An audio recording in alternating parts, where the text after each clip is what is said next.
Deputada Lohana lava nossa alma e esfrega verdades na cara dos bolsonaristas. Espia. Eu subi aqui hoje para falar de uma situação muito triste. Tá cheio de perfil de extrema direita hoje na internet, desejando a morte do presidente Lula. E aí, eu não pude deixar de entrar em alguns perfis para poder ver quem que era esse povo que tava postando coisa desejando a morte do presidente da República. Um homem que é pai, que é avô, que é bisavô, que foi presidente, foi deputado da Constituinte. Pode gostar, pode não gostar, mas é uma figura importante na história do país. E o povo tudo tá lá na bio do Instagram assim, cristão, Deus, alguns versículos bíblicos. Um povo que fala que é cristão e deseja a morte de alguém, sinceramente, gente, me desculpem, inclusive o linguajar, mas é um pessoal que vai de tobogã pro inferno. Não é de outra coisa. Porque você desejar a morte de alguém no momento em que a pessoa tem uma hemorragia, porque teve uma queda, tava com dor de cabeça forte, uma pessoa que tá trabalhando, que tá tentando cuidar do país, você pode até não concordar, mas que tá tentando, não é coisa de gente que fala que acredita em Deus. E eu acho que a extrema-direita tá num ponto de sofrimento muito grande, doutor Jean. Eles têm que estar mesmo. Porque esse povo não conseguiu ganhar a eleição. Eles não deram conta. Eles estavam com a máquina na mão, aprovaram a PEC kamikaze de 41 bilhões para tentar comprar a reeleição. Eles estavam aniquilando os adversários deles pelo território, falando inclusive em metralhar adversário político e não deram conta. O capital econômico todo do lado deles, parte da imprensa mobilizada do lado deles, e eles não deram conta de ter vitória eleitoral. Então esse povo tem que ficar mesmo com muito sofrimento. Eu só não acho que esse sofrimento justifica desejar a morte de alguém. Tem gente que acha. Mas como eles estão nessa situação horrorosa, eu acho que cabe uma análise de conjuntura sobre o quanto é triste quando ao seu campo político o que restou é desejar a morte de alguém. Porque você não ganha a eleição desse alguém, né? Então você fica desejando que essa pessoa morra. A outra coisa que eu acho que é importante lembrar é que o Lula não é o Bolsonaro. E isso é muito importante. O Lula resistiu a 580 dias de prisão. O Bolsonaro, que não é uma pessoa conhecida pela sua coragem, muito pelo contrário,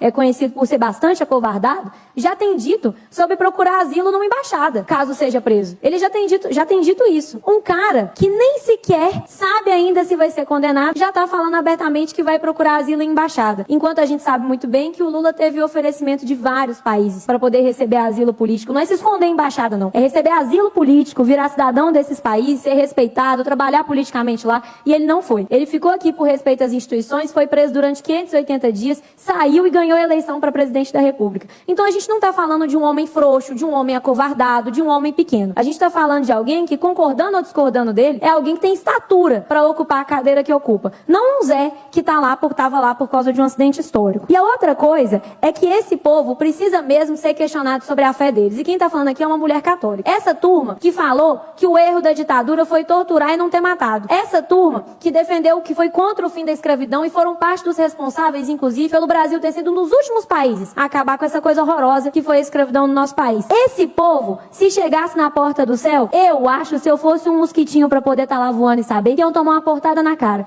Porque isso não é comportamento de quem conhece as leis de Deus. Isso não é comportamento de quem fez catecismo. Isso não é comportamento de quem frequentou algumas missas na vida. Não precisa nem ter ido em muitas. Se esse povo é cristão, se esse povo defende Deus, vocês me desculpem, porque o que eu acho é que eles estão cavando o caminho para descer de tobogã pro inferno. Então eu queria dizer isso aqui, porque eu acho que é muito desrespeitoso desejar a morte de alguém. Todos nós deveríamos nos unir. Se não em oração pelo presidente Lula, pela recuperação dele, pelo menos em silêncio. Porque uma das coisas que a gente aprende também quando a gente frequenta a igreja minimamente é que quando a gente fala, é prata, mas quando a gente ouve, é ouro. Então se não tem nada de bom para falar, fica calado sobre esse assunto, porque o presidente da República internado não é bom para ninguém. Obrigada, presidente.